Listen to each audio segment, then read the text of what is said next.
Hey there, this is Miles from Rand Productions. Starting a new series today. It's not what I usually post on this YouTube channel, quite different actually. This is going to be a series called Informal Histories. Essentially, what I'm doing here is I'm just kind of doing research while also presenting some things that I've found recently. Um, Today, specifically, I'm going through land records relating to Middletown, Connecticut, specifically Maromas. It's an area of Middletown, Connecticut, the southeastern area, right on the river. And I've been doing research on Maromas for about 2 years now. Working on a bunch of different projects related to it right now, specifically one on the old cemetery there. And yeah, so these videos, just for a basic format, are going to be really unscripted. Like, I don't even have anything. I'm just kind of making stuff up on the fly here. Um, I'm obviously screen recording here while I also have a webcam up. And basically, I just have a few tabs open on Google where I do my research. And, I'm also be going to Google Earth Pro. That's what I use for location stuff and LiDAR imagery, which I'll explain later. And yeah, so I'll just be bouncing back and forth around there. Today I'm going to be making like a very rudimentary map, if you can even call it that. It's really just kind of more of a parcel slash land ownership map. Um, but yeah, so excuse my really novice ability on screen recording software. I haven't done this in a very long time. I'm sorry if my webcam blocks anything on the screen. I'll try to avoid that, but I can't make any promises because I can't actually see myself right now. Um, but yeah, so I guess I can just get into it here. So what we're looking at right now is a very, very old land record from the first volume of Middletown Land Records. Um, it's less of a copy of a deed, which is what you usually see in these. It's just actually a recording of someone's land records. So we'll start here zooming in. This is on familysearch.org. I'll provide links to all the sources I'm using here in the description. Um, but yeah, so we're starting off on the very first page. Before this we have this from, I believe, 1942, from when this land record book was microfilmed. So we're on the very first page here. You can see it's pretty brittle. It's falling apart. All the signs of an old record. And the very top of the page, we have the last, I believe this is the last of May 1654. The lands of, and this is a little bit hard to see here. I'll try to move it over here away from my webcam. William Smith, that's pretty clear. And then this is recorded. They wrote very differently from how we write now. Their R's kind of almost looked like little mini H's. A C looked almost like what we write as an R. And it all comes down to the specific person who's writing too. So we have here, just at the beginning, one piece we're on. His house stands, even though that doesn't look like an H. It is. Containing 5 acres, more or less. We just have a few things that were recorded on this last of May, so we can assume that that's May 31st, 1654.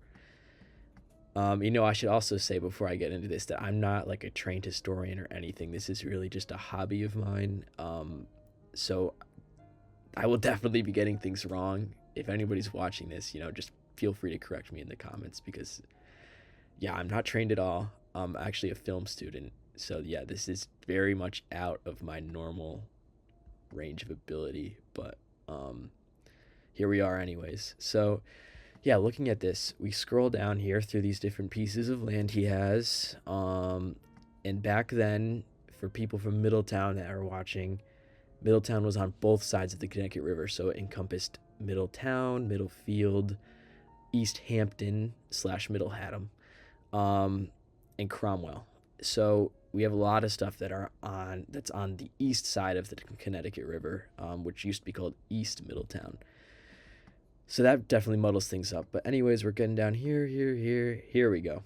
So we have another piece of meadow ground lying.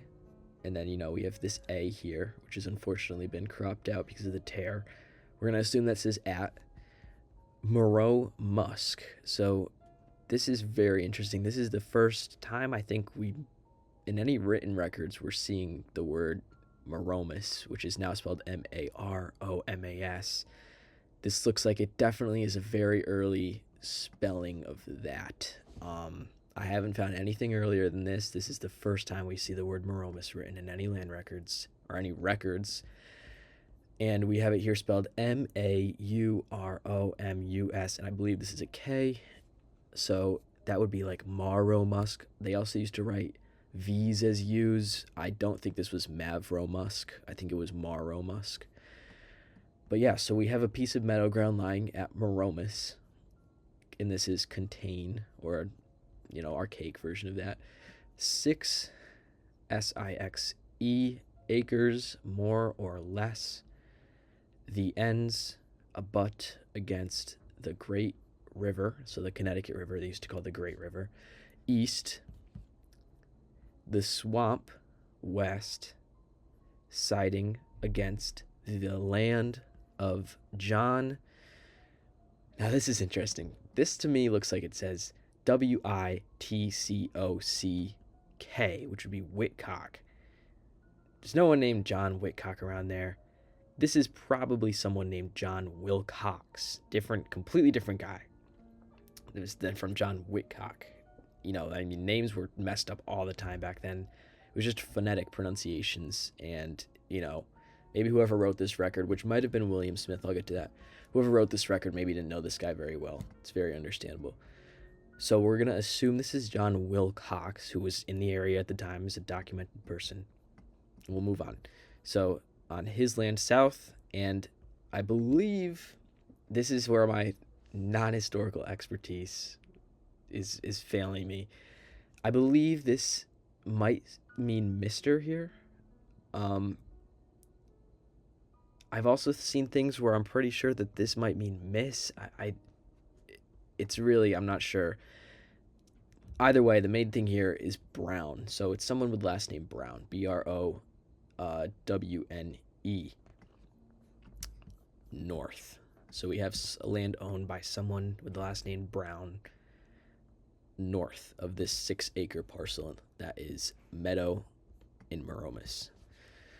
So this is interesting. That was the last piece of land here that was recorded to William Smith in May 1654. Not necessarily when he obtained these pieces of land. I think it's important to say that. It's just when they were recorded. So he could have gotten this land. Middletown people weren't around for many years before this, but it wasn't necessarily in May 1654. So this, I believe, might say, by me, William Smith, recorded, I don't know. But I'm pretty sure it's saying essentially that William Smith was the one who wrote these records. Of course, correct me if I'm wrong, but I've seen this in other places, and I think that's what that means, especially when we get to more formal records in the 18th century. Very similar type of writing. So moving on, I'm going to close this out. And yeah, here's my tabs that I have set up at the top. So I've basically been setting up this, what I call Maromas master info sheet. And one of the big things I'm working on right now is a index of every land record I can find relating to Maromas. So let me zoom this in so it's a little bit easier to see. There we go. All right, so we're looking at this one here in rows 6 and 7. This white column, so ignore the purple/pink ones for now. Or, I'm sorry, white row, I should say. It's not a column. So the way I categorize these is I have volume 1, page 1, then record number. So, you might be able to tell already. It's a date. So it's 1654-0500. So that means the year 1654, as we know, it was recorded. And it was in May, so the 5th month of the year, 05, and then 2 zeros after for the day. So it said maybe the last of May, which would mean May 31st. But because I don't see the word the last of month very frequently elsewhere, I'm just going to leave it blank just in case. So it's just May 1654. It's the only land record from then that I have found at this point. lineage number. So this is basically how I track land, how it progresses in ownership. So if it was sold from, it eventually does get sold from William Smith to John Hall Sr. I'll get to that later. Essentially what that means is that it is the first ownership of this piece of land, this 6-acre piece of land. So it gets, the lineage number is named after the record number, so it is the 1654-0500 land, and it is the first person to own it. So that's why there's the 1 in parentheses here. It's a little confusing. It's the best way I think to do this that I've found right now. And hopefully, you know, if people are watching, it's something you might get used to. And of course, if anyone has any other ideas, just let me know. I can definitely change this. It's not very difficult to. But yeah, moving on. So here we have the type, original and modernized. So a lot of this is an old, early modern English type. There's probably a more specific name for it that I'm not familiar with, but we have the original spellings and stuff, and then modernized. So this year I should probably update. Anyways, it said the last of May, 1654. You know, that'll work. That'll be sufficient. And then May 1654, I put with a question mark, like, do we know for a fact this is May 1654? I think so. Maybe it's subject for change. Moving on from that, it's not that important for right now. We have the grantor.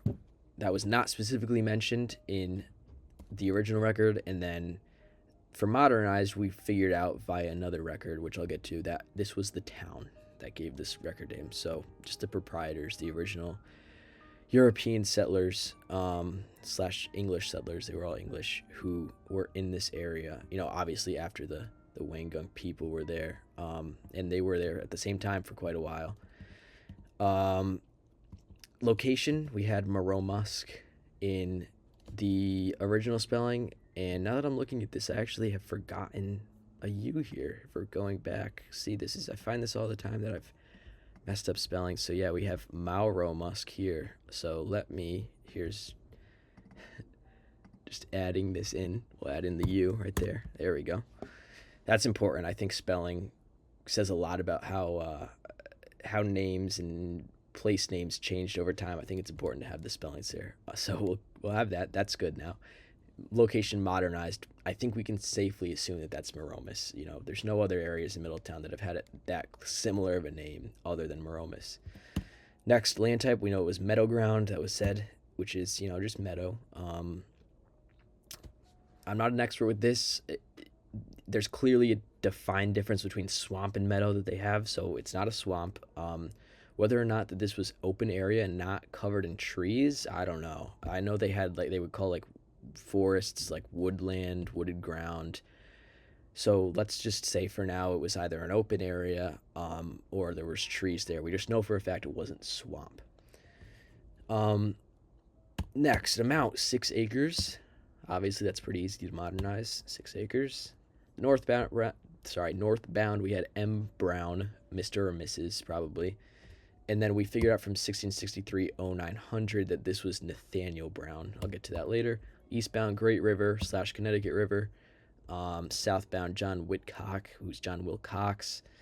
And we find that out for sure in reference 1663-0900B. That's another land record. I know it's confusing. I'll get to it. Westbound, Swamp, which don't know what specific swamp this was. It could have been anywhere. And then Tradition, which is all about this video basically, is what I'm calling the Riverbank Tradition. So yeah, additional notes. Let's see what I have here. 1663-0900 says this land was given by the town to William Smith and that Nathaniel Brown owned the land north. So this gets me to my first thing here, the whole point of this video basically. Setting up very basic land ownership map with Google Drawings, which is like the most rudimentary graphic design software that we have out here. But anyways, it'll work for this video. So let's just set up a little box here. Let's make it green. Some growth, some grass, some forest, whatever meadow ground exactly meant. And we can type in here. There we go. Let's make that text box there. We'll decrease the size. I hope everyone's able to see this all right. Zoom that in a little more. There we go. All right, so we had 6 acres, and then the first owner was, I'm gonna get rid of this, I don't like that, William Smith, and we'll do number 1 because he was the first owner. And then we can do a little arrow pointing to the next owner, who we'll get to in a second. So we have 6 acres owned by William Smith. All right, so what about our bounds? Okay, we had swamp to the west, right? We had the Great River, so we'll do the Connecticut River over to the east. Didn't mean to do that. Sorry, I'm forgetting the names here. Who did we have to the north? We had who we found out was Nathaniel Brown, and then we had John Wilcox to the south. So because these were owned pieces of land, we're not just gonna add labels. We're gonna add boxes here. So, and you'll see why I'm making them smaller in a second.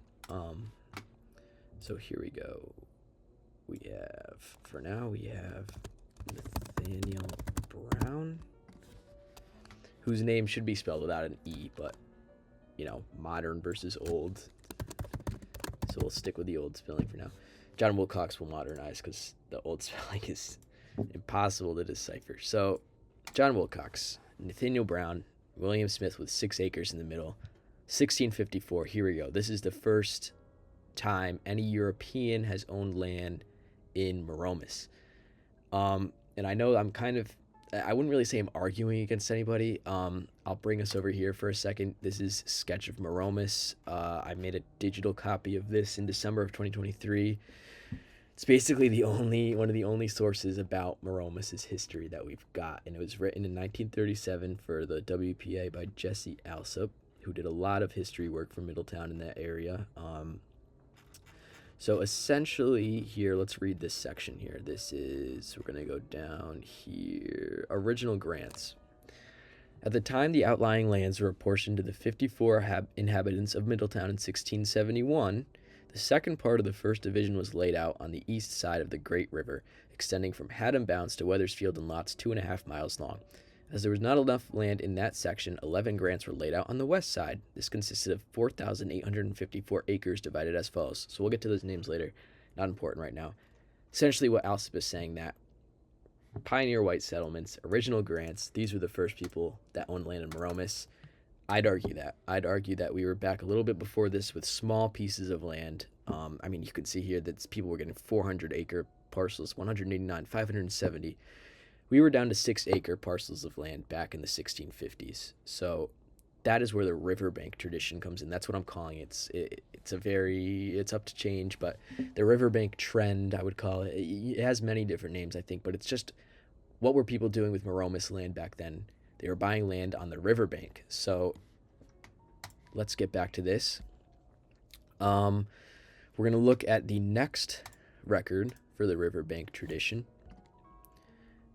This is going to be 1663-0900. So let's click this link and get over to Family Search.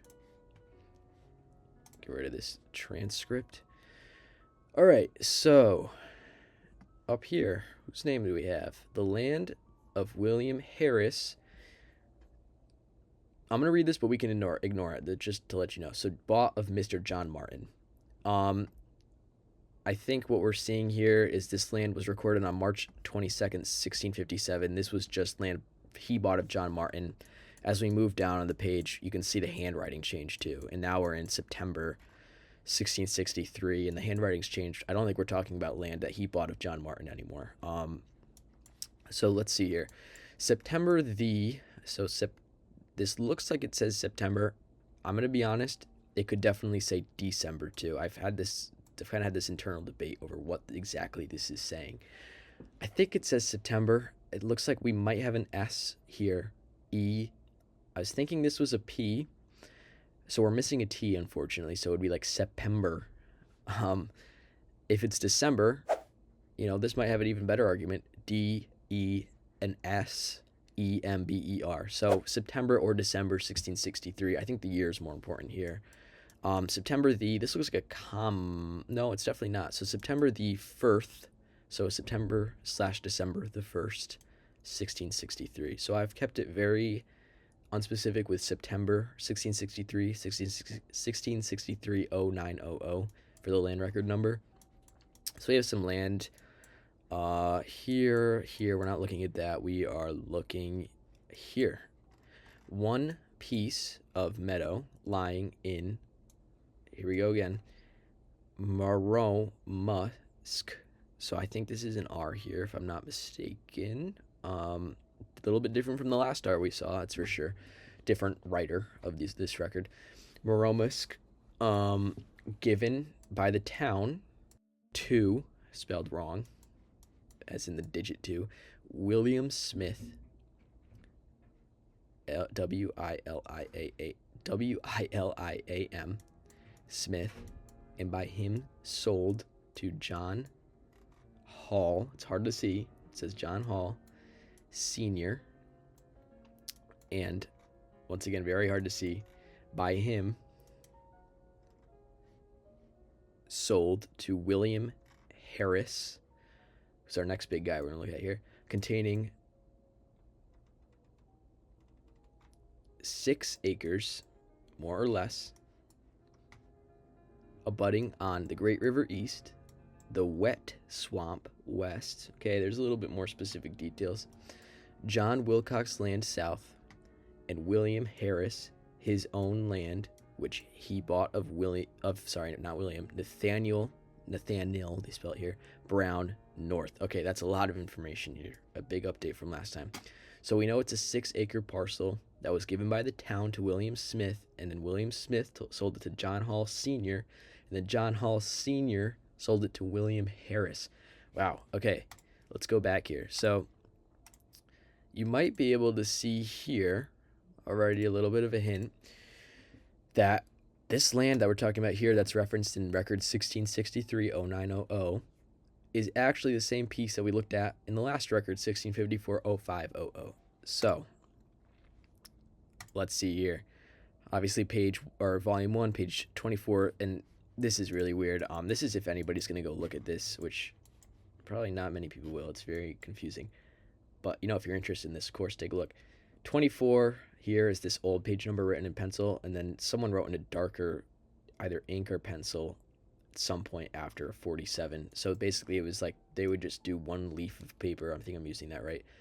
24, and then this back one didn't have a pencil number. This was what I'm calling 24B, and then, page 49 is 25. So that's that numbering system. I would go by the darker numbers because they're easier to see. This is only something I see in this volume. It's not something I see much elsewhere. So anyways, back to this. So lineage number, we have 1654 0500. This is the third owner we're talking about when we're talking about William Harris. Where's the second owner? Here he is in this purple. So it's a lost transfer because I could not find a land record recording this land under John Hall Sr., but we know this date range is very subject to change. I'm not going to say to pay accordance to this. We know that it's sometime around then William Smith sold the land to John Hall Sr.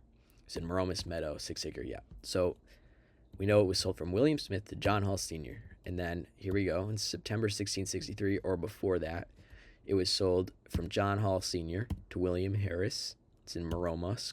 We have gotten rid of that first U that was in there.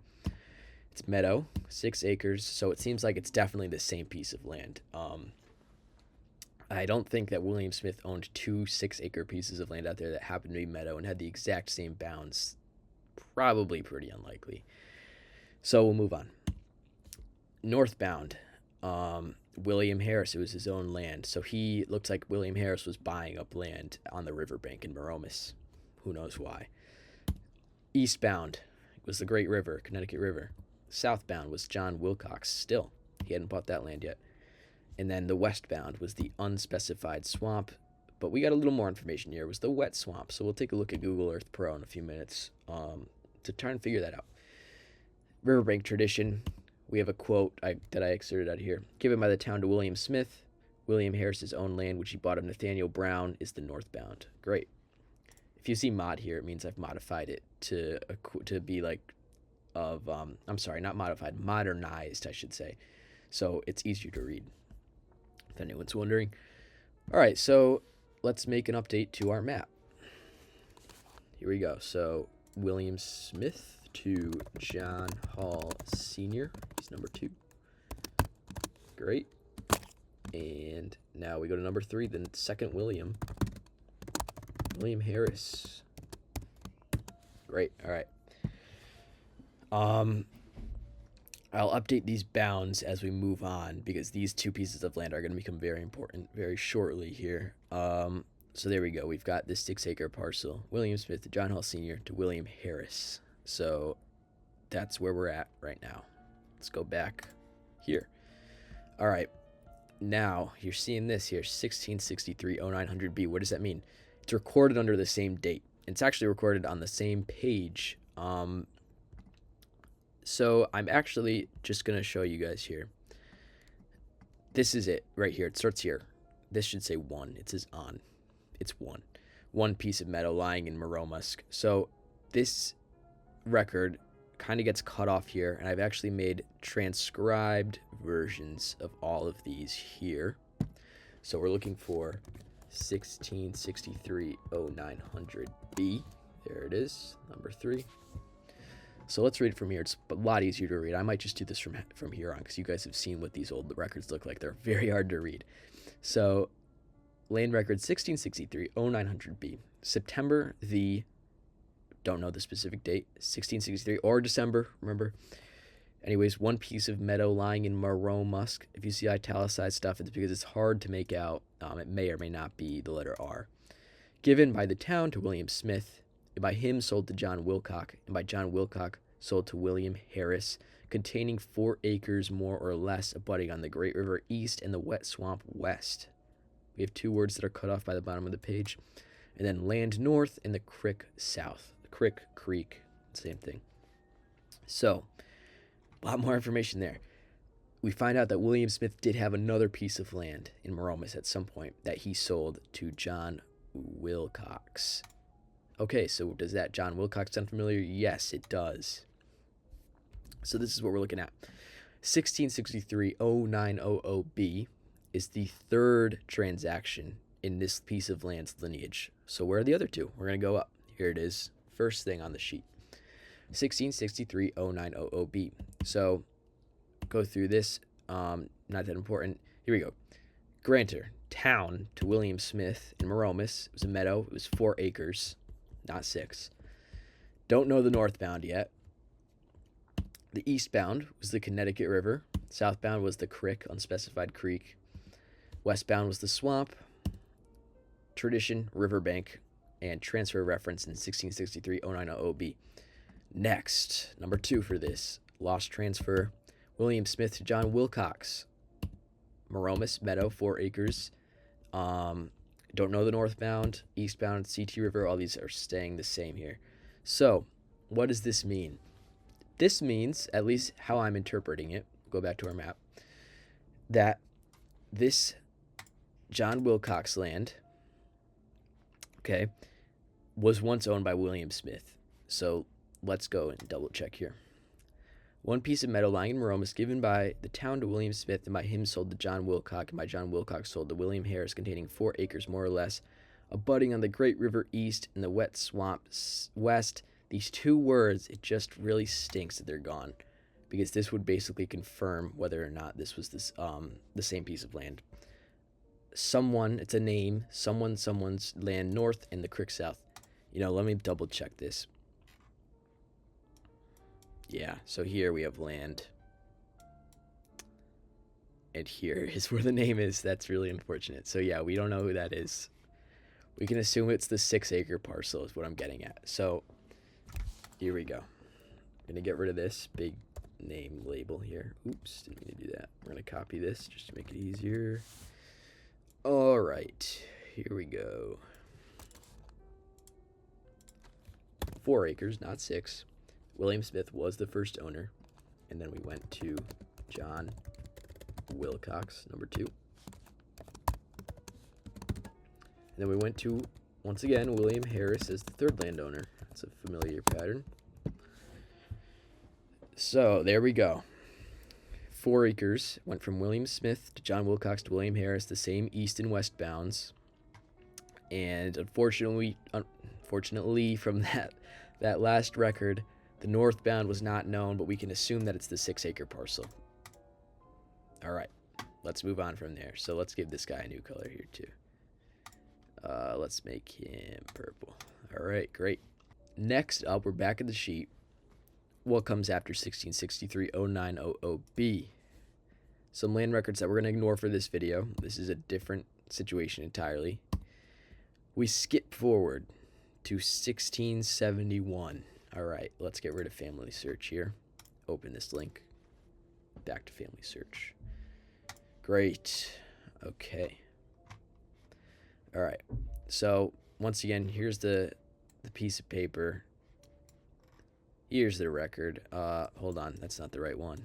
We'll get to that one.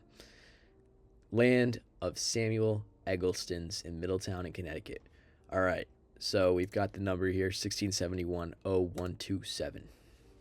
Let's look it up on the transcription, 1671-0127. There it is. All right. January 27th, 1671. Land of Samuel Eggleston's.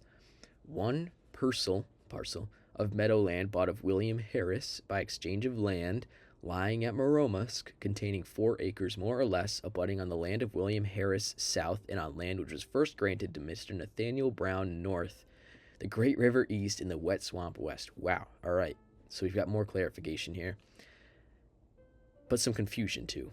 So what are we looking at? It's 1 parcel of meadowland that's aligned with the other 2 records, or other 2 parcels we've seen so far, bought of William Harris. So he bought this not with like pounds and shillings, the old English currency. He bought this by exchanging land elsewhere. So not sure exactly what parcel of land that was. I might look it up at some point. I think for what we're talking about now, it might not be that important. But anyways, we'll continue.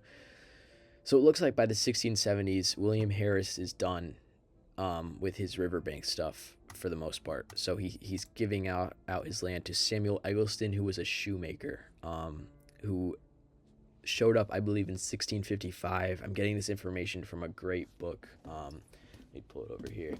It is this book, Early Families in Middletown, Connecticut, by Reginald Bacon. It's a great book, a lot of great information.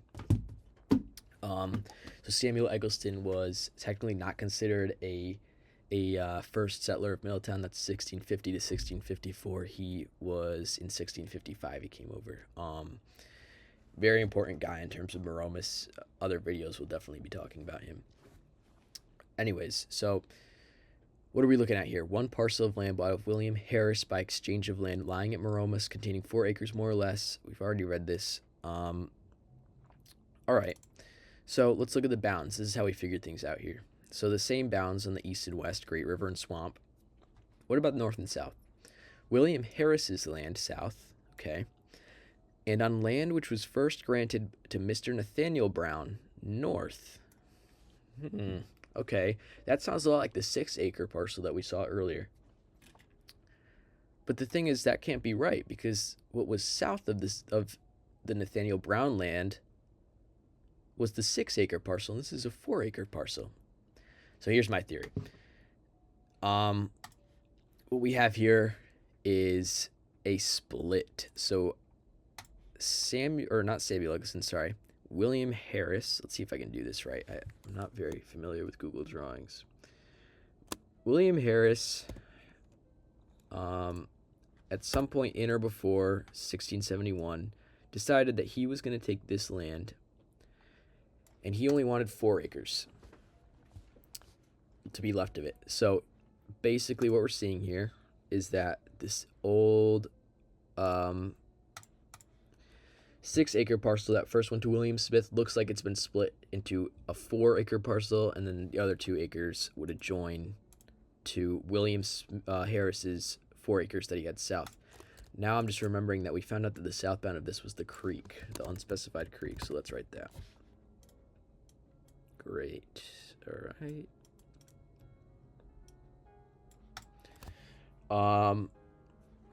Great, there's the creek. So 6 acres, not anymore.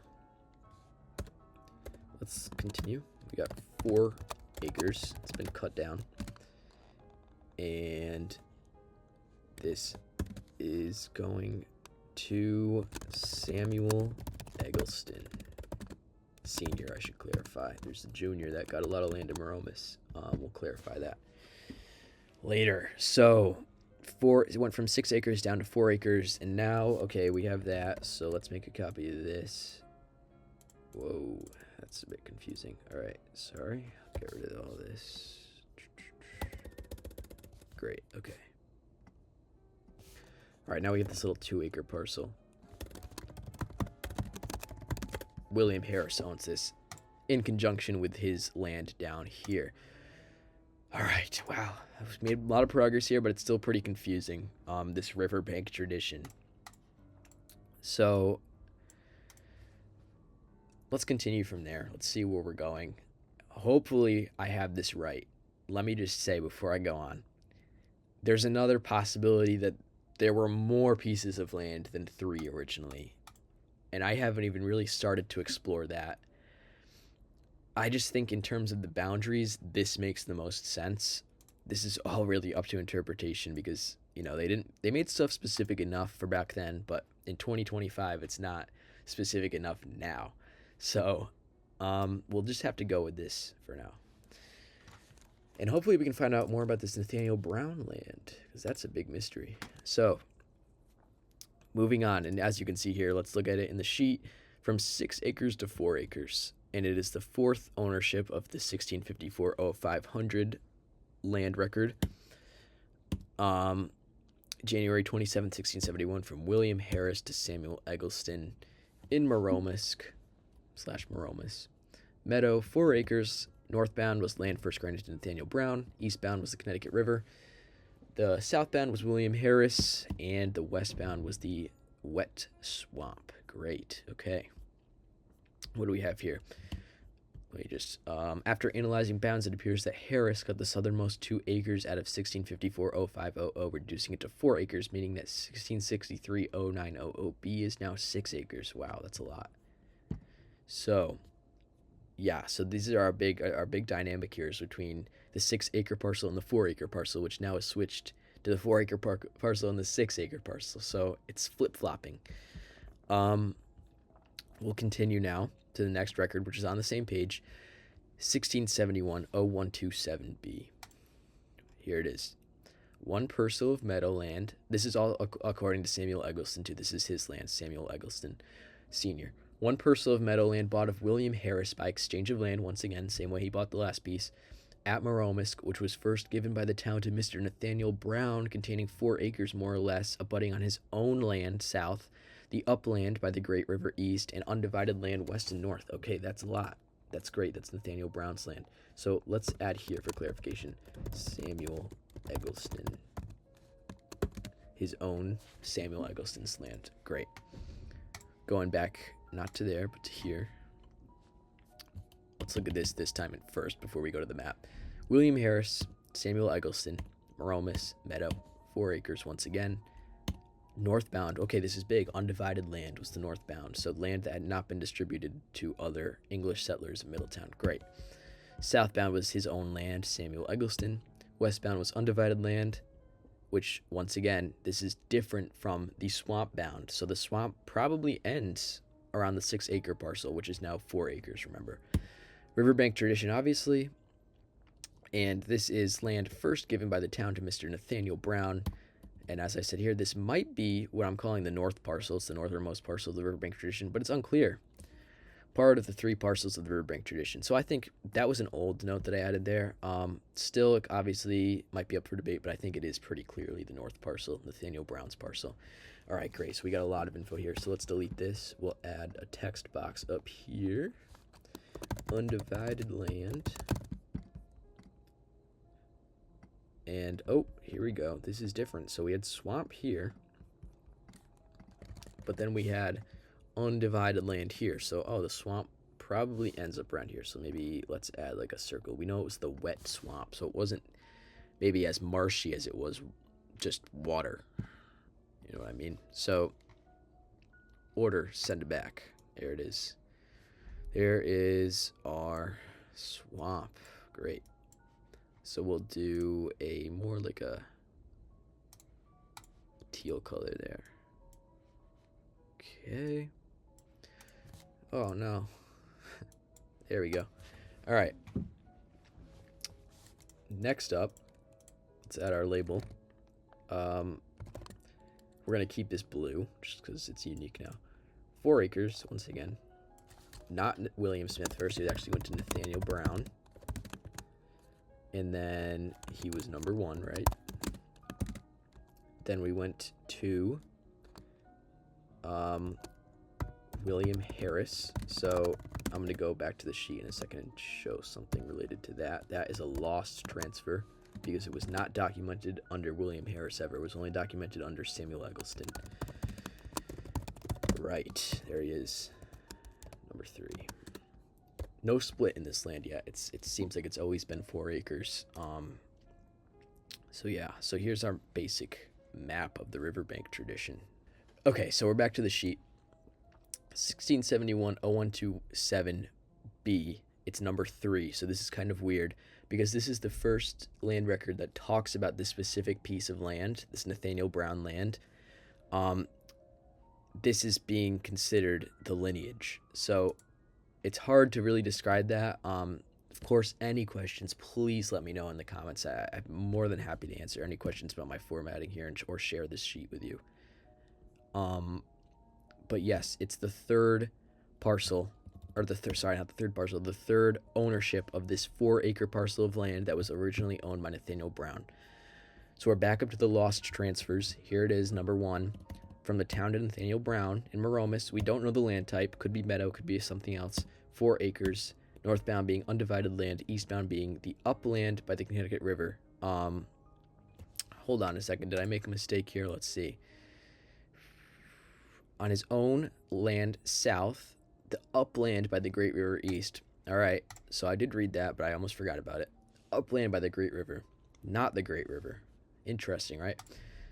And then William Smith was the southbound at this point, as we know, not during when it was given to Samuel Eggleston. And then undivided land west, all right? All right, so now we're down to the second one here. 1671-0127B, number 2. Went from Nathaniel Brown to William Harris, right?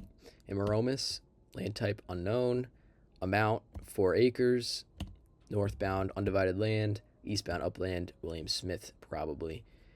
And then land that obviously went from William Smith to Harris. This is the 6-acre parcel we're talking about here. And then the undivided land west. All right, Riverbank tradition. This sale from Nathaniel Brown to William Harris is spoken of in 1663-0900. Do I have that right? Let me make sure so I can edit things. Once again, the format of this video, very informal. I'm going back, I'm editing things as we go through. This is just my research process kind of put on screen. All right, here we go. We're looking for the northbound here, I believe. William Harris's own land, which he bought of Nathaniel Brown North. Great, it is referenced there. That's awesome. So we got that right. Okay, so as we just found out, the eastbound is a little different here. So it's not the Connecticut River. It's the upland by the CT River.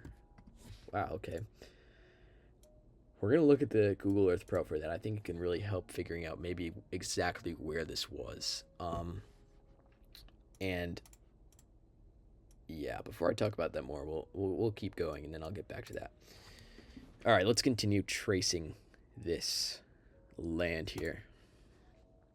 So, what's next? We've gone down here, we've gotten this. All right, let's look for more riverbank tradition. It's pretty rare. So we go down a long way before we get to here. This is where the controversial stuff starts. Okay, 1686-1220. Let's look for that. This is a big time jump here. 1686-1220.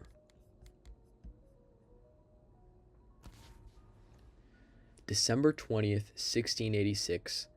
Lands recorded to Samuel Eggleston Jr., the oldest son of Samuel Eggleston Sr.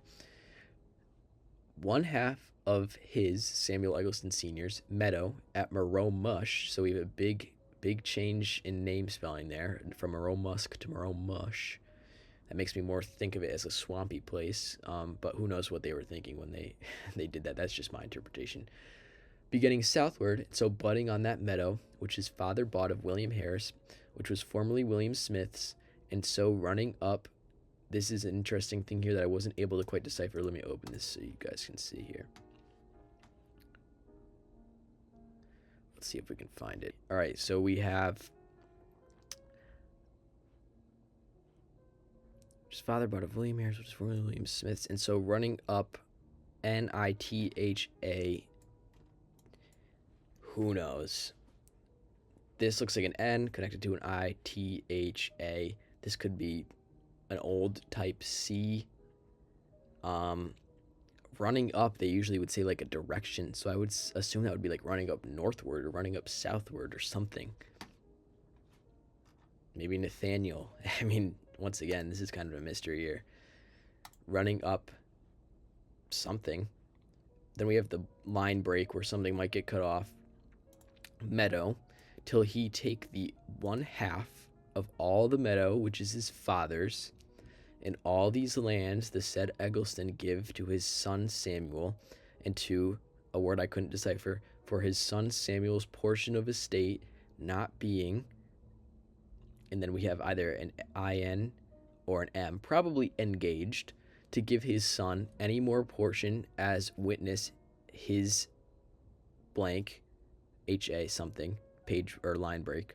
And there is allowed liberty of a highway to pass in the season for either of them to either mess up there, on the part of the original transcriber, to their work or to take their crop.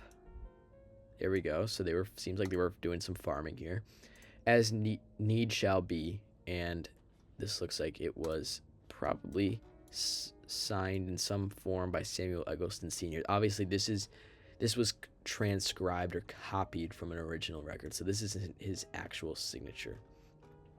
Wow, that's our biggest one we've seen for land records so far. A lot of information here. So, as I said, this is where things kind of get controversial. We'll look at this 1686 1220. Okay, what do we have here on the sheet? The date, obviously, December 20th, 1686. Samuel Eggleston to Samuel Eggleston Jr., Maromas, Meadow. Amount, we don't know, unfortunately. Northbound, we don't know, unfortunately. Eastbound, we don't know, unfortunately. Southbound, the meadow which his father bought of William Harris, that was formerly William Smith's. Samuel Eggleston Sr. would have been the southbound at this point. So he still did have land around here. Wasn't giving it all to his son, just some of it. All right, maybe the Riverbank tradition. Maybe not. And we have, let's see, this record written with poor context, at least 3 pieces of land in 1 paragraph, was probably given to Junior by Senior. So basically what we can make of this puzzle here is from this southbound. That meadow which his father bought of William Harris, that was formerly William Smith's. Okay, all right, what does that mean? Let's look at our map and we can figure that out. So we have here, that went from Nathaniel Brown to William Harris. That can't be it. Here we go. This goes from William Smith to John Hall Sr. to William Harris. And then from William Smith to John Wilcox to William... Hold on a second. There's no land here that goes from William Smith to... Unless I'm reading that wrong. Might be making a fool of myself here. Okay, hold on. I was making a fool of myself. That meadow... Not which of Samuel Eggleston bought of William Smith, but what William Harris bought from William Smith. That makes more sense. All right, sorry about that. Going back. It gets very confusing. All right, land that went from William Smith to Harris to Eggleston. This went from Smith to Hall to Harris to Eggleston. This went from Smith to Wilcox to Harris. Hold on, it's the same problem. So even though I just went and checked, nothing changed. We don't have any land that went from Smith to Harris to Eggleston. That's a problem. So what we can assume here essentially is that it's definitely not this top north parcel. It's not that. William Smith never owned that. What we can probably assume is that it's one of these two. My assumption is that it's this one, the 6-acre parcel or the 4-acre parcel, because we know that the southbound here was a creek, apparently. So if that doesn't make sense, let me do a recap. We know that the southbound of this land that we're talking about was land that supposedly William Smith owned, and then William Harris owned, and then Samuel Eggleston Sr. owned. So the only time we see that is here, but I'm willing to bet that there's a lost transfer here where this land was sold from Harris to Eggleston at some point between this huge time jump that we just had from the 1670s to the mid-1680s from the last record to this one. So I know that's a big assumption to make, but you kind of have to do that sometimes with these. So we're going to make bold italics just to clarify here. This is a big interpretation. Samuel Eggleston? Question mark. There we go. Yeah, so maybe it went to him. Maybe it didn't. We'll look back at that in a second. Something just popped into my head that I want to check out. So we had this here. This is interesting too. So we can also assume that this little 2-acre piece, which got absorbed into this. So I shouldn't even really say that this is a 2-acre piece. We should say that this went from 2 acres to 4 acres. I'm sorry. I'm going to do a little bit of adjusting here. Excuse me. 4 acres to 6 acres. Same deal as the green portion.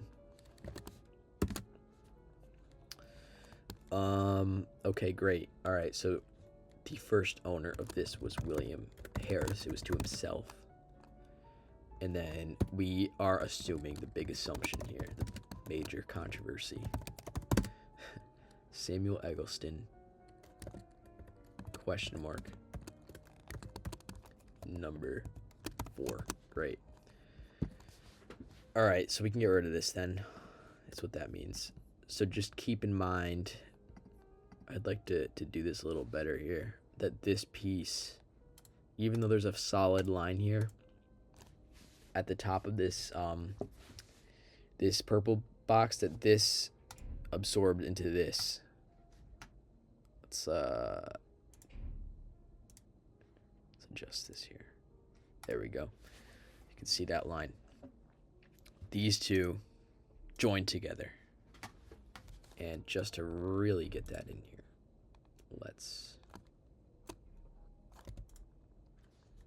there we go. Hopefully this makes sense to someone other than me. These two have become one chunk of land. Great. And that means here that we go from Samuel Eggleston Sr. to Samuel Eggleston Jr. Wow, okay. So even I'm having trouble following this. And as I've said this, I think this is the 4th or 5th time I've said this. This is very confusing stuff. Any questions, please, or clarifications. If you're seeing something that I'm not seeing, please let me know. I mean, it's very confusing to look at. And I, of course, am going to wrap this all up and put it into a nicely edited video at some point in the near future, just because this format, obviously, it's honestly more for me to go back and look at because of how confusing this is. If you're watching this, thank you so much. I know this is tedious to watch and it's probably very boring, but yeah, this is kind of what has to go into figuring this stuff out. I don't think anybody else has ever even taken note of these specific land records that I'm looking at right now.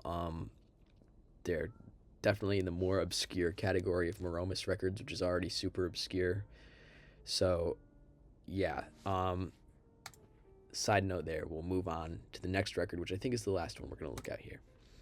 We're going down to 1687 0618. Okay, this is interesting.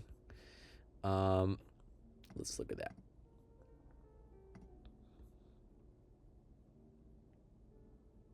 There it is.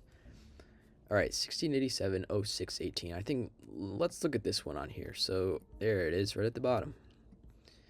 Let's look at the original verse, so we have the context. I'm sorry if I took context out of the last few by looking at my copied version. I'll try to avoid doing that. So let's look at who's the owner here. There it is, land of Samuel Eggleston's in Middletown. This is senior we're talking about here. To one parcel of meadow, let me say June 18th, 1687. To one parcel of meadow land bought of William Harris, lying at a place called Maromas, as it was granted the quantity unknown, as it was granted, as it was laid out, the quantity / acreage was not known. That's a big problem for us. We'll get back to that. Abutting on meadow first granted to William Smith for the southbound. Whoa, that's weird. And on the hill north, on the great river east, and the foot of the hill west. Okay, that's kind of destroyed everything. So even I'm having, this is where kind of why I made this video, so I can try and work this out here. Bought of William Harris, lying in a place called Maromas, we can ignore that. Abutting on meadow first granted to William Smith for the southbounds. But if I'm correct, sorry, where am I going here? If I'm correct, Samuel Eggleston Sr., we learned, already owned this land before 1687. And the only land first owned by William Smith that's to the south is this, and the 2-acre parcel here that got split up, or we assume got split up last time, unless this is a duplicated land record, and then, oh my gosh, it kind of just gets crazy. That could very well be the case. The problem is the quantity we don't know. It's unknown. I honestly think it might be in the best interest to not even try to incorporate this writing into our map here, because the thing is, these aren't deeds. We're still not looking really at deeds. We're looking at just this person had this land in this year at this date. You know what I mean? So it's very difficult to interpret what this means here. Basically, what it means, we'll go back. It's either that 1687, 06, 18 is referring, not the right tab, sorry, to this land, the green land, which we already learned from, what record was that? Way up here. We already learned from 1671, 0127B that he owned that. So either that's happening, or here's another theory. William Harris sold this little 2-acre strip here. So let me read my transcribed version. Lying in a place called Maromas, as was granted the quantity unknown, abutting on the meadow first granted to William Smith for the southbounds. Okay, hold on. What does this even mean? Does this mean that William Harris currently owns this? Maybe Samuel Eggleston could own it. Like, who knows? That's the thing. We don't know. It's a big mystery. We think that also, let me just clarify that in 1686, we know that Samuel Eggleston Jr. Oh, I keep going around here. Samuel Eggleston Jr. owned land. Let's look for and we're going to go back here, right, to make this a little easier on ourselves. That the southbound was that meadow which his father bought of William Harris's that was formerly William Smith's. So let's make an assumption, a very strong assumption, that this land here, meadow first granted to William Smith, was at this point owned by Eggleston. And that maybe, just maybe, this little strip of land, hold on, I'm going to delete that. Here we go. All right. This tiny little piece of land this 2-acre little tiny piece here.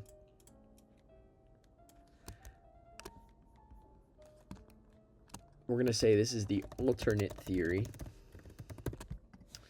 that, and try to follow me here. I'm so sorry. This is probably so confusing because I'm really just coming up with this on the spot. As I said before, this is all unscripted. I'm just going in here. That this was never 6 acres. It stayed 4 acres. And that we had another chunk of land pop up when Harris first interacted with Eggleston in or before 1671. That's a major assumption to make. I understand that, but for right now, it will have to work. So we're going to send this backwards. Let's make it orange, like orange. That's great. Okay.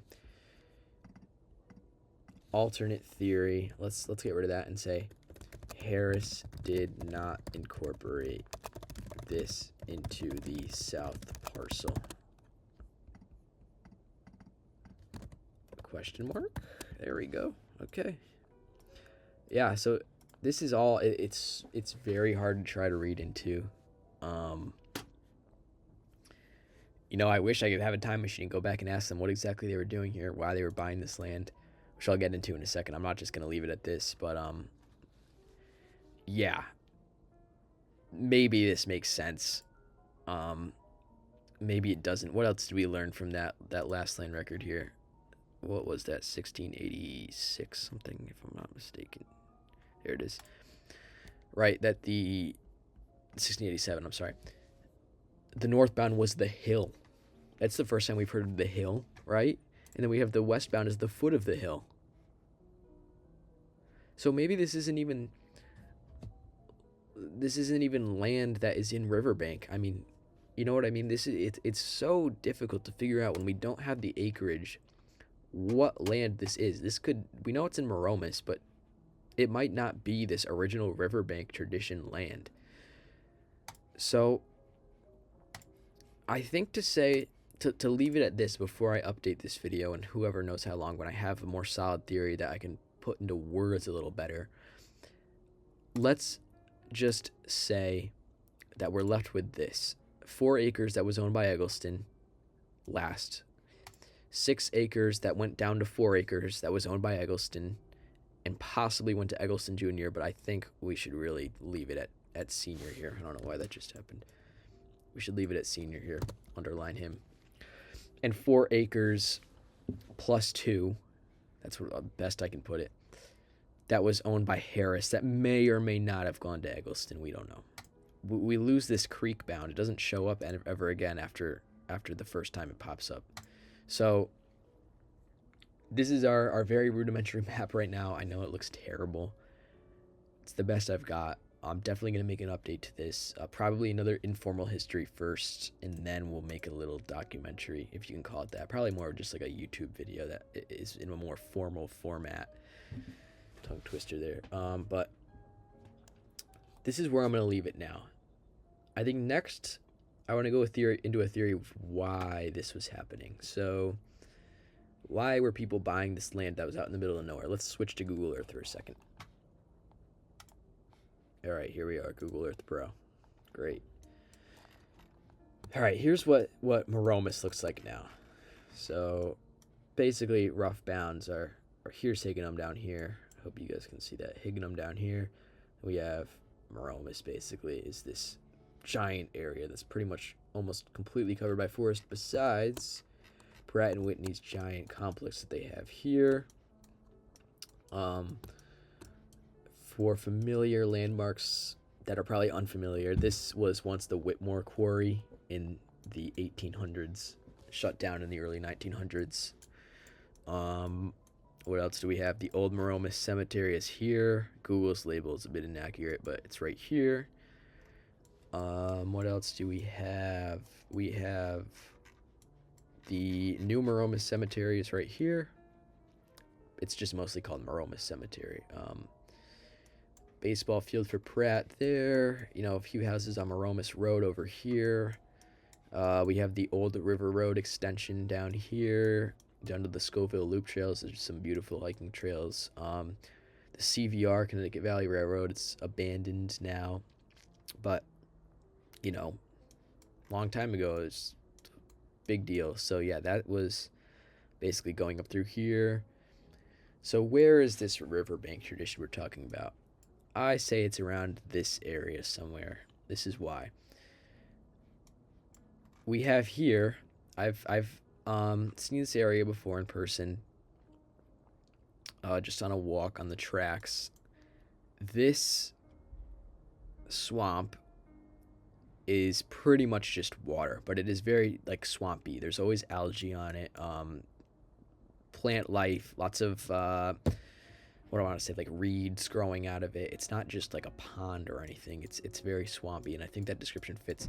This is like a floodplain basically. So during the spring and summer, this can be filled with water. I've seen it before where it's almost completely filled with water, and then once you get into the winter, it just dries out. And summer, I'm not sure. I'd have to go back and look this coming summer, but I don't think this is the wet swamp. So yeah. The problem is here that this creek that they talk about as the southbound, the only creek in the area is right here. And you know, creeks can change over 400, 350 years, 400 years. They can change, you know, they can disappear and reappear based on how people interact with the environment. So there could have been a creek here, here, here, like anywhere. There might be creeks here, honestly, that I just haven't seen before. But in terms of major creeks, it's this one. This is the major creek in the area. And this is called, I think it's Hubbard Brook, if I'm not mistaken. Yeah, Hubbard Brook empties out here. There's also Dart Brook way up here, but that's pretty much irrelevant to what we're looking at right now. So let's switch to LiDAR view. All right, so we're in LiDAR view. So this is kind of like a terrain-based map. It takes a little bit to load here. Sorry again. Whoa, it's up to Portland. We don't want to go up there. All right. Sorry, not even Portland. Cromwell. Anyways, here we are in LiDAR view. We have, just for very basic stuff, this is the river. You can see it's flat, low terrain / blue. And then what else do we have here? This is the floodplain, very low terrain. Here's what I think is the wet swamp. Is it not? Who knows? And then low-lying terrain here. And then, if you can see here, the cemetery is on this hill. The upland by the river, maybe? I don't think it's too crazy to say that. I think this could definitely be the upland by the river. And what we're looking at here is strips of riverbank ownership. So maybe Nathaniel Brown's parcel was here and extended down to maybe here. I don't know how much 4 acres was. Once again, I'll be able to calculate all this when I make a more formal video on this. Nathaniel Brown's maybe went up to here, where he had, remember, undivided land as the westbound. So maybe he had from here up to here, or something similar. Maybe here up to here, right? Where he had this empty land out to the west. This is obviously didn't all used to be completely flat like this, to my knowledge. It probably was a little bit more varied in terrain. They raised it all and like terraformed, and I don't know if terraform's the right word, but flattened it basically to make way for the Pratt / it used to be the Cannell facility there. Now it's Pratt. But yeah, so I think what we're looking at realistically is this area here is what we're talking about. The yacht club, interestingly, Middlesex Yacht Club had a short stint around here somewhere, and then they had to move because of the nuclear facility. But it's flat land. I've seen it from afar. It's flat land. How would they have seen this? They weren't coming down from Middletown proper to come see this. That's for sure. I can say that almost certainly, that they were not coming from down here. They would have gone probably up the river on a boat, seen this area here, and what did that mean? Okay, maybe set up a dock in the future. There's also up until about the atomic lab time, there was a ton of shad in the river here that provided a lot of money for people that I believe there was a place called like the Shad Shack or something down in Higganum. It's all related to this area. There was a ton of fish here, and setting up fisheries here would have probably gotten a lot of money back then. It just would have been a hassle to get out here before there were any roads laid out. Even when there were roads, they were dirt. So I mean, getting out here on a horse would have been just a massive pain. But yeah, they definitely saw this land firsthand, I would say, by going up the river and seeing it. Unless there was like an expedition out here, but that's anyone's guess. I can't say that that happened, but I can say certainly that there were people traversing the river at this point. So yeah, so we're looking at this area here for where they were. Um, I should specify this is in Reginald Bacon's book, that it's explicitly stated that these people who had land out in Maromas, they really weren't going out here that much. As I just stated, it was a hassle to get out here. It was difficult. It wasn't something you were doing on a daily basis back in the 1600s. Houses probably started popping up late 1690s, early 1700s, maybe even pushed that date range back a few decades. Um, it's back then. I mean, you can even see now how the terrain is just extremely difficult to traverse. So yeah, and back then you would have had all that the native growth. That's in reference not to Native Americans, but to trees and unaltered forests that have been there for thousands and thousands of years, millions of years. I mean, just completely untraversable terrain, for people who don't know the area well, obviously. And yeah, so that's why I believe this is something they spotted while on the river. Great area to set up fisheries, maybe invest in an area for the future, for where future generations set up a ferry, which there was a ferry around this area. There may have even been multiple in the 17 and 1800s to Middle Haddam, where most of the Maromas people went to church. Actually, that's a whole separate thing. But these could all be events that are related. That's what's really interesting about this. And yeah, so I think um that that might do it. So let's see here. I just wanted to actually check out. This is in Sketch of Maromas. Jesse also mentions shad a few times. Industries and commerce. There was an abundance of shad and salmon. It is said that in the early times the salmon outnumbered the shad. Okay. David Field, not sure who that is, states that in 1802 there were 2,300 shad taken in a single trot. Wow. So imagine now 1650s, 60s, 70s, 80s, how many there were 130 years later. That's just imagine. It was probably something that they could even tell by boat that there was fish there. That would have been a great place to set up a fishery. I don't think we have any documented evidence. Actually, I know we don't have any documented evidence that they were setting up fisheries way back then. But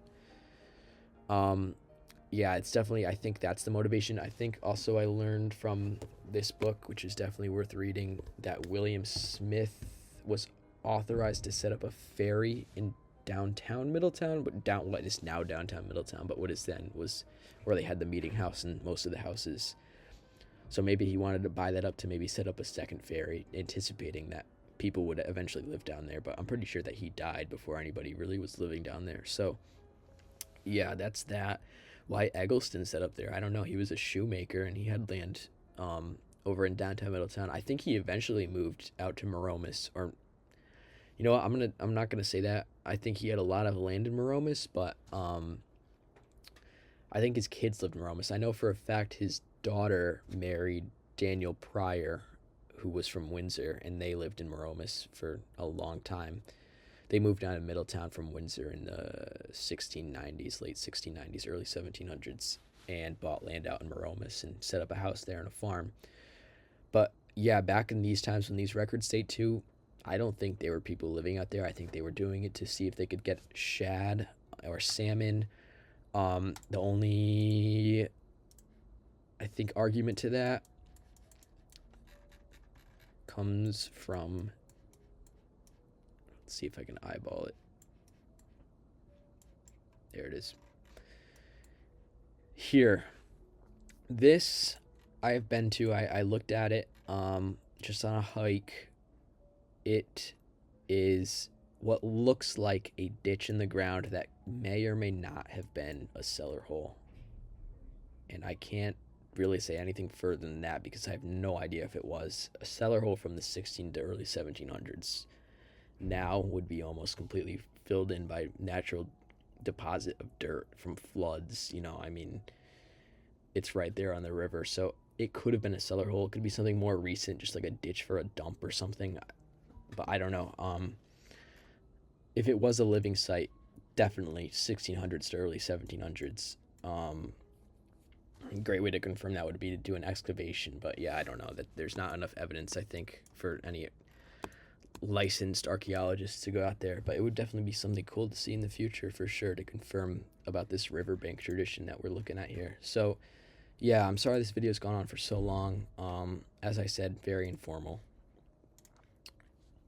Glad if anybody's watching this that you checked in, though. This is basically what we did in this video. Is we created this map that may or may not be accurate. I think what we can say for sure is accurate is this, and this blue, green, and purple. Orange is a bit of a mystery. Established where this might have been in real life. Figured out maybe why they were buying this land. And, we'll see where we go from there. It's definitely going to be a process to try and set up a theory about this, but I think, in less than a year's time, I'll have another video up that's a lot more well put together than this about these lands and why they were buying them and the exact map bounds, or as close to as we can get to exact with the resources we have. Also, I should note that all of this info is from Land Records Volume 1, which is publicly available on Family Search if you have an account. Volumes 2 through all the other ones are not. So you have to be at a Family Search affiliate to look at those, which is like, I don't have any of those near me right now, so I'll have to get to one soon to look at Volume 2. To see if any of this riverbank tradition land is mentioned again, because I know the date ranges of those two volumes cross over at some point. So that is something I'm going to look at, and that will be in, if there's another informal history, it'll be in that video. So stay tuned. There'll be more of these about different topics that are Maromas related. That's basically what this is all about. It's about Maromas. Yeah, a great area to go visit. Of course, if you're watching this, you probably already know me and maybe have been out there, but yeah, it's a great place to visit. It's a great place to check out. A lot of history that's still there, and a great place to research because it hasn't been really properly documented. So we'll continue with this series in the near future. And of course, if you actually watched the whole thing, I mean, thank you so much. That's great that people are as interested in this as I am. But yeah, we'll see where this goes. Thank you for watching Informal History Episode 1 of the Riverbank Tradition in Maromas. Of course, any comments or suggestions or different theories, please comment them. I'd love to hear it. Yeah, so leave it there. Pick it up in the near future. And thank you for watching.